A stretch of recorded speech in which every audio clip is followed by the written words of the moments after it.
ವಿದ್ಯುತ್ ಇಲಾಖೆ ಅತ್ಯಂತ ಮಹತ್ವದ್ದಾಗಿದೆ. ಈ ಇಲಾಖೆ ರಾಜ್ಯದ ಸರ್ವಾಂಗೀಣ ಅಭಿವೃದ್ಧಿಗೆ ಪೂರಕವಾಗಿದೆ. ಕೃಷಿ, ಕೈಗಾರಿಕೆ, ವ್ಯಾಪಾರ ಅಥವಾ ಸಾಮಾನ್ಯ ಜೀವನಕ್ಕೆ ವಿದ್ಯುತ್ ಇಲಾಖೆಯ ಅಡಿಪಾಯವಾಗಿದೆ. ಇಡೀ ಅರ್ಥವ್ಯವಸ್ಥೆಯೇ ವಿದ್ಯುತ್ ಇಲಾಖೆಯ ಮೇಲೆ ಅವಲಂಬಿತವಾಗಿದೆ.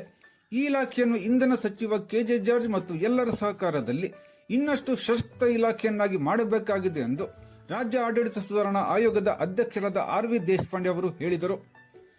ಚೆನ್ನಮ್ಮ ವೃತ್ತದ ಹತ್ತಿರ 7.5 ಕೋಟಿ ರೂಪಾಯಿ ವೆಚ್ಚದಲ್ಲಿ ನಿರ್ಮಾಣಗೊಂಡಿರುವ ದಾಂಡೇಲಿ ಹೆಸ್ಕಾಂ ವಿಭಾಗದ ನೂತನ ಕಚೇರಿಯ ಸುಸಜ್ಜಿತ ಕಟ್ಟಡವನ್ನು ಉದ್ಘಾಟಿಸಿ ಅವರು ಮಾತನಾಡುತ್ತಿದ್ದರು. ಹಿಂದೆಲ್ಲ ಹೆಸ್ಕಾಂ ಕುರಿತು 10 ದೂರುಗಳು ಬರುತ್ತಿದ್ದವು. ಇತ್ತೀಚಿನ ಕೆಲವು ವರ್ಷಗಳಿಂದ ಯಾವುದೇ ದೂರುಗಳು ಬರುತ್ತಿಲ್ಲ. ಇದರ ಅರ್ಥ ಹೆಸ್ಕಾಂ ಸಶಕ್ತವಾಗಿ ನಡೆಯುತ್ತಿರುವುದನ್ನು ತೋರಿಸುತ್ತದೆ.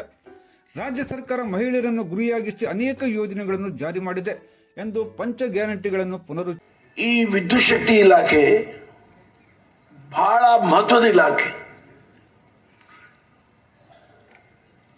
ಇದು ರಾಜ್ಯದ ಸರ್ವಾಂಗೀಣ ಅಭಿವೃದ್ಧಿ ಸಲುವಾಗಿ, ಅದು ಕೃಷಿ ಇರಬಹುದು, ಕೈಗಾರಿಕೆ ಇರಬಹುದು, ವ್ಯಾಪಾರ ಇರಬಹುದು, ಅಥವಾ ಸಾಮಾನ್ಯ ಜೀವನ ಇರಬಹುದು, ಈ ವ್ಯವಸ್ಥೆಯ ಫೌಂಡೇಶನ್ ಇದು, ತಳಪಾಯ ಇದು. ವಿದ್ಯುತ್ ಶಕ್ತಿ ಇಲಾಖೆ ಏನ ಸಮಸ್ಯೆ ಆದರೆ ಈ ಎಲ್ಲ ಇಲಾಖೆಗಳು, ಕೈಗಾರಿಕೆಗಳು ವಿದ್ಯುತ್ ಶಕ್ತಿ ವಿನ ಏನ್ ಮಾಡ್ಲಿಕ್ಕಾಗ್ತದೆ? ಕೃಷಿ ಪ್ರತಿಯೊಬ್ಬರು ರೈತರಿಗೆ ಪಂಪ್ ತೊಳ್ತಾ ಇದ್ದಾರೆ, ಏನ್ ಮಾಡ್ಲಿಕ್ಕಾಗ್ತದೆ? ಹಾಗಾಗಿ ಎಲ್ಲ ಅರ್ಥವ್ಯವಸ್ಥೆ ಸಹ ಈ ಇಲಾಖೆ ಮೇಲೆ ಡಿಪೆಂಡ್ ಇದೆ. ಹಾಗಾಗಿ ಈ ಇಲಾಖೆ ನಾವಿನ್ನೂ ಶಕ್ತಿಶಾಲಿ ಮಾಡಬೇಕು.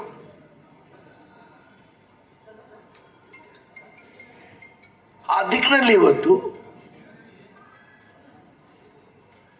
ನಮ್ಮ ಸ್ನೇಹಿತರಾದಂಥ ಜಾರ್ಜ್ ಇಲಾಖೆ ಮಂತ್ರಿ ಅದಾರೆ,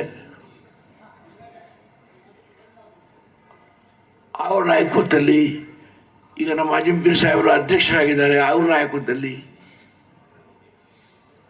ತಮ್ಮೆಲ್ಲರ ಸಹಕಾರದಿಂದ ಇಲಾಖೆ ಕ್ರಿಯಾಶೀಲವಾಗಿ ಕೆಲಸ ಮಾಡ್ತಾ ಇದೆ. ಮುಂಚೆ ದಿನ ಒಂದು 10-20 ಕಂಪ್ಲೇಂಟ್ ಬರುವುದಮ್ಮ ನಿಮ್ಮ ಇಲಾಖೆ ಮೇಲೆ.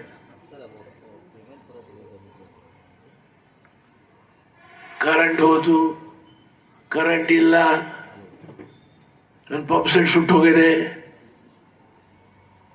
ಆದ್ರೆ ನನಗೆ ಸಂತೋಷ ಇರ್ತೇನೆ, ಇವತ್ತು ನನಗೆ ಇಲ್ಲಿ ಇರ್ತೇನೆ. ನನಗೆ ಯಾವ ಕಂಪ್ಲೇಂಟು KB ಇಲಾಖೆ ಬಗ್ಗೆ ಬರ್ತಾ ಇಲ್ಲ. ಇದರ ಅರ್ಥ ಇಲಾಖೆ ಕ್ರಿಯಾಶೀಲ ಆಗಿದೆ, ಜನರ ಜೊತೆ ಸ್ಪಂದನೆ ಮಾಡ್ತಾ ಇದೆ, ಜನರ ಸ್ನೇಹಿತ ಆಗಿದೆ. ಈಗ ನಮ್ಮ ಮೆಟ್ಗೂಡವ್ರು ಹೇಳಿದಾಗೆ ರಾತ್ರಿ 2 ಗಂಟೆಗೆ 3 ಗಂಟೆಗೆ ನಮ್ಮ ಲೈನ್ಮನ್ ಪಾಪ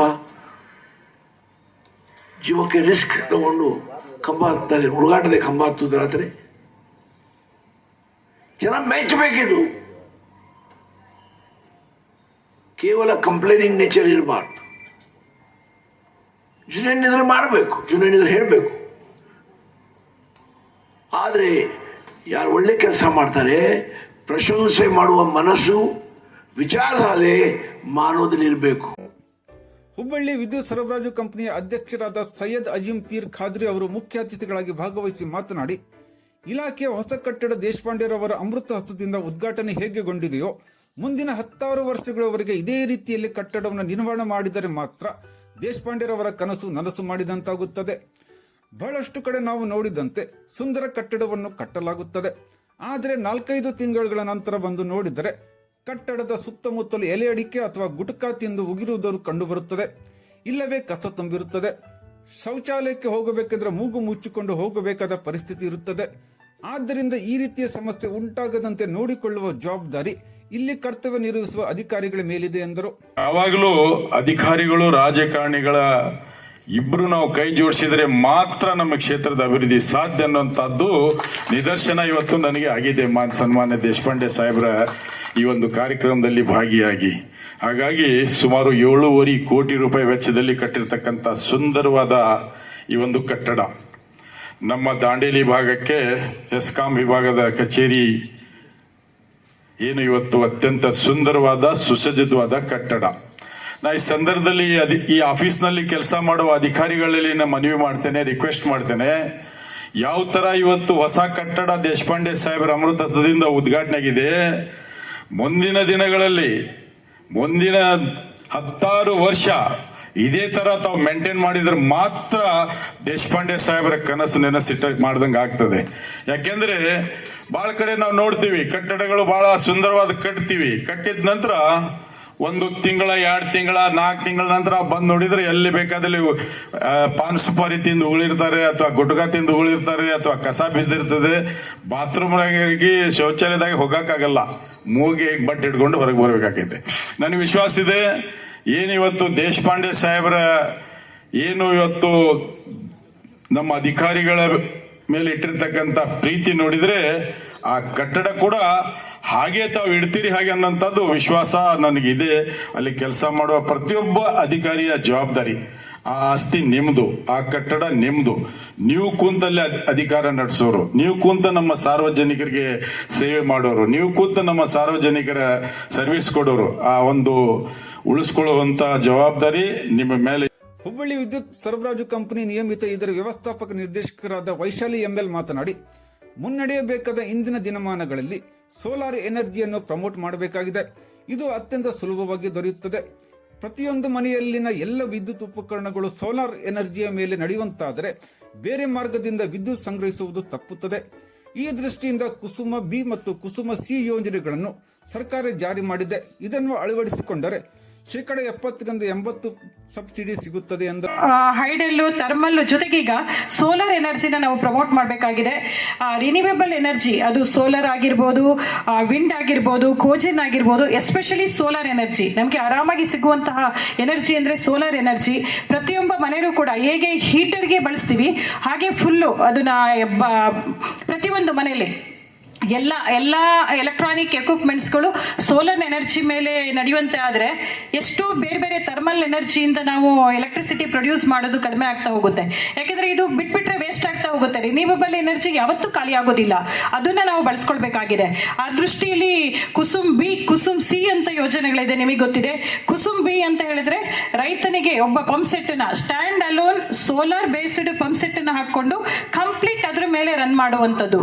ಇದು ಸಕ್ಸಸ್ ಕೂಡ ಆಗಿದೆ. ಯಾಕೆಂದ್ರೆ ನಾವು ಬೇರೆ ಜಿಲ್ಲೆಯಲ್ಲಿ ಕೊಡ್ತಾ ಇರೋದು IP ಸೆಟ್ಗೆ 7 ಗಂಟೆಗಳ ಕರೆಂಟು, ಅದರಲ್ಲೂ ನಮಗೆ ಹಗಲತ್ತು ನಿರಂತರವಾಗಿ ಕೊಡ್ಲಿಕ್ಕೆ ಆಗ್ತಾ ಇಲ್ಲ. ಈಗ ಏನಾದ್ರೂ ಸೋಲಾರ್ ಅವ್ರು ಹಾಕೊಂಡ್ರೆ ಬೆಳಿಗ್ಗೆ 7 ಗಂಟೆ, ರೈತರು ಹೇಳ್ತಾ ಇರೋದು ಬೆಳಿಗ್ಗೆ 7 ಗಂಟೆಯಿಂದ ಸಂಜೆ 5 ಗಂಟೆ ತನಕ, ಅಂದ್ರೆ ಅಷ್ಟು ನಿರಂತರವಾಗಿ ಅಷ್ಟು ಗಂಟೆಗಳ ಒಂದು ಪವರ್ ಸಪ್ಲೈ, 9 ರಿಂದ 10 ಗಂಟೆಗಳ ನಿರಂತರವಾಗಿ ಒಂದು ಪವರ್ ಸಪ್ಲೈ. ನೀರು ಚೆನ್ನಾಗಿತ್ತು ಅಂದ್ರೆ ಸೋಲಾರ್ ಎನರ್ಜಿಯಿಂದ ತಗೊಳ್ಬಹುದಾಗಿದೆ.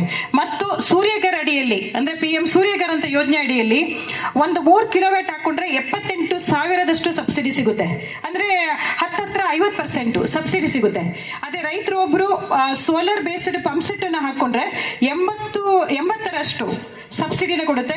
ಅದರಲ್ಲಿ ಕರ್ನಾಟಕದ ಪಾಲು 80ರಲ್ಲಿ ಕರ್ನಾಟಕದ ಪಾಲು 50 ಇದೆ. 50% ಸಬ್ಸಿಡಿಯನ್ನ ಕರ್ನಾಟಕ ಸರ್ಕಾರ ಕೊಡ್ತಾ ಇದೆ. ಕೇವಲ 20% ಮಾತ್ರ ಯಾರು ಅಪ್ಲಿಕೆಂಟ್ ಇದ್ದಾರೆ ಅವರು ಭರಿಸಬೇಕಾಗಿದೆ. ಹುಬ್ಬಳ್ಳಿ ವಿದ್ಯುತ್ ಸರಬರಾಜು ಕಂಪನಿ ನಿಯಮಿತ ಇದರ ಸಿವಿಲ್ ವಿಭಾಗದ ಅಧೀಕ್ಷಕ ಅಭಿಯಂತರ P. ಮಂಜುನಾಥ್ ಮಾತನಾಡುತ್ತಾ, ಜನರ ಸೇವೆಗಾಗಿ ಹೆಸ್ಕಾಂ ವಿಭಾಗಕ್ಕೆ ದೇಶಪಾಂಡೆ ಅವರು ನೀಡುತ್ತಿರುವ ಸಹಕಾರಕ್ಕೆ ಕೃತಜ್ಞತೆ ಸಲ್ಲಿಸಿದರು. ಸುಂದರ ಮತ್ತು ಅಚ್ಚುಕಟ್ಟಾದ ಕಟ್ಟಡ ನಿರ್ಮಿಸಿದ ಬೆಳಗಾವಿಯ ಗುತ್ತಿಗೆದಾರ ಸುರೇಶ್ ಮಹಾದೇವ್ ಅವಟಿ ಅವರನ್ನು ಹೆಸ್ಕಾಂ ವತಿಯಿಂದ ದೇಶಪಾಂಡೆ ಅವರು ಸನ್ಮಾನಿಸಿದರು. ರೋಟರಿ ಶಾಲೆ ವಿದ್ಯಾರ್ಥಿಗಳು ನಾಡಗೀತೆ ಹಾಡಿದರು. ದಾಂಡೇಲಿ ಹೆಸ್ಕಾಂ ವಿಭಾಗದ ಕಾರ್ಯನಿರ್ವಾಹಕ ಅಭಿಯಂತರರಾದ ಪುರುಷೋತ್ತಮ ಮಲ್ಯ ಸ್ವಾಗತಿಸಿ ಹೆಸ್ಕಾಂ ವಿಭಾಗದಲ್ಲಿ ನಡೆದ ಅಭಿವೃದ್ಧಿ ಕಾರ್ಯಗಳ ಕುರಿತು ಮಾಹಿತಿ ನೀಡಿದರು. ವೇದಿಕೆಯಲ್ಲಿ ಹುಬ್ಬಳ್ಳಿ ವಿದ್ಯುತ್ ಸರಬರಾಜು ಕಂಪನಿ ನಿಯಮಿತ ಇದರ ತಾಂತ್ರಿಕ ವಿಭಾಗದ ನಿರ್ದೇಶಕರಾದ MS ಜಗದೀಶ್, ನಗರಸಭೆ ಅಧ್ಯಕ್ಷ ಅಶ್ಫಾಕ್ ಶೇಖ್, ಉಪಾಧ್ಯಕ್ಷ ಶಿಲ್ಪಾ ಕೊಡೆ, ಬ್ಲಾಕ್ ಕಾಂಗ್ರೆಸ್ ಅಧ್ಯಕ್ಷ ಮೋಹನ್ ಅಲ್ವಾಯಿ, ಸ್ಥಾಯಿ ಸಮಿತಿ ಅಧ್ಯಕ್ಷ ಸುಧಾ ರಾಮಲಿಂಗಂ ಜಾಧವ್, ಡಿವೈಎಸ್ಪಿ ಶಿವಾನಂದ್ ಮದರ್ಕಂಡಿ, ತಹಶೀಲ್ದಾರ್ ಶೈಲೇಶ್ ಪರಮಾನಂದ್, ನಗರಸಭೆ ಪೌರಾಯುಕ್ತ ವಿವೇಕ್ ಬನ್ನೆ ಮೊದಲಾದವರು ಇದ್ದರು.